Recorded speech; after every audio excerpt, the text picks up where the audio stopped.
مجلس علماء ملت کشن گنج نے بھارت چین سرحدوں پر جان گنوانے والے بھارتی فوجیوں کے لیے تعزیتی اجلاس منعقد کیا۔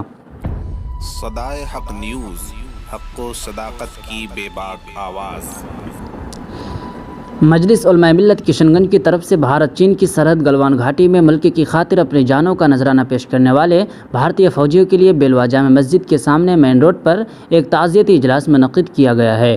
مجلس علماء ملت کا 1 سال مکمل ہونے پر مجلس کے کارکنان نے جامع مسجد بیلوا میں ایک اہم میٹنگ بلائی، جس کی صدارت مولانا محبوب الحق قاسمی چھترگاچھ نے فرمائی، جس میں پورے سال کا محاسبہ کیا گیا اور آئندہ کے لیے بہتر عزائم لیے گئے۔ اس محاسبتی میٹنگ کے بعد میں مین روڈ کے کنارے ایک اجلاس عمل میں آیا، جس میں بھارت کے ان سبھی بہادر نوجوانوں کو خراج عقیدت پیش کیا گیا جنہوں نے اپنے دیش کی حفاظت کی خاطر اپنی جانوں کا نذرانہ پیش کیا ہے۔ مولانا اقبال استاذ ادارہ فیض القرآن ٹھکری باری و نائب صدر مجلس علماء ملت نوکٹہ کی تلاوت سے جلسے کا آغاز ہوا۔ مولانا عبدالوکیل قاسمی صدر مجلس علماء ملت رائے پور نے نعتیہ کلام پیش کیا۔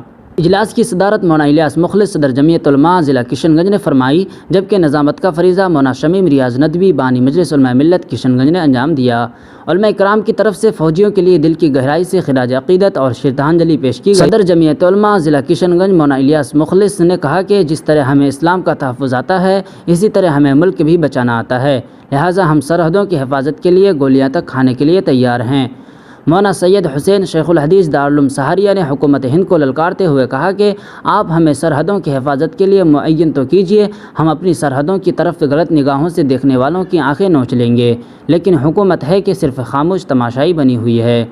راشٹریہ علماء کونسل کے صوبائی انچارج مولانا آفتاب اظہر صدیقی نے کہا کہ چائنیز سامانوں کو توڑ کر چائنا کی مخالفت کرنا بیوقوفی ہے، اگر مخالفت کرنی ہے تو سرکاری سطح پر چائنیز کمپنیوں کا بائیکاٹ کیجیے اور میڈیا وائرس سے اپنے آپ کو بچائیے۔ مولانا نور الزمان رحمانی امام و خطیب جامع مسجد بیلوا نے حکومت ہند سے مطالبہ کیا کہ فوجیوں کے گھر والوں کی مدد کی جائے اور ان کے پسماندگان کو سرکاری نوکریاں دی جائے۔ اس موقع پر مولانا امیر حمزہ مدرس جامعہ محمود المدارس کشن گنج، مولانا توحید عالم محتمم مدرسہ گاج پاڑا نے بھی ملک کی بہادر فوج کو خراج عقیدت دیتے ہوئے اظہار خیال فرمایا۔ شرکاء میں قاری انظر جمال چھترگاچھ، مولانا صائم قاسمی صدر پنچایت راشٹریہ علماء کونسل، مولانا محمد وسیم، مولانا ابو مطہر قاسمی، لڈن بھائی وغیرہ کے نام قابل ذکر ہیں۔ صدائے حق نیوز کے لیے اسجد راہی کی رپورٹ۔ نہیں ہے، تم ایک ہندوستان کا صرف ایک ناگرک یا ایک تم وطنی نہیں ہو، بلکہ تم میں ہر شخص اور ہم میں ہر شخص ہندوستان کا ایک سپاہی ہے، اور سپاہی بن کر ہمیں جینا ہے اور سپاہی بن کر ہمیں مرنا ہے۔ اور جس طرح سے ہم اپنی جان سے محبت کرتے ہیں، اسی طرح سے ہم اپنے ملک سے بھی محبت کرنے والے ہیں۔ بزنس آن لائن، آپ کے بھوشیہ کی سیدھی اور سرل لائن۔ VLE-ID سیوا، AEPS ID سیوا، banner designing, advertising, script writing, یہ ساری سیوائیں آن لائن اپلبدھ ہیں۔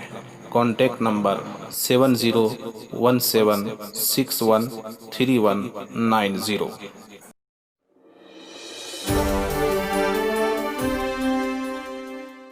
اپنے نام، کام، بزنس، پولیٹکس، پرچار، مبارکبادی یا کسی بھی طرح کے وگیاپن اور اشتہار کے لیے ہمارے چینل صدائے حق نیوز سے سمپرک کریں۔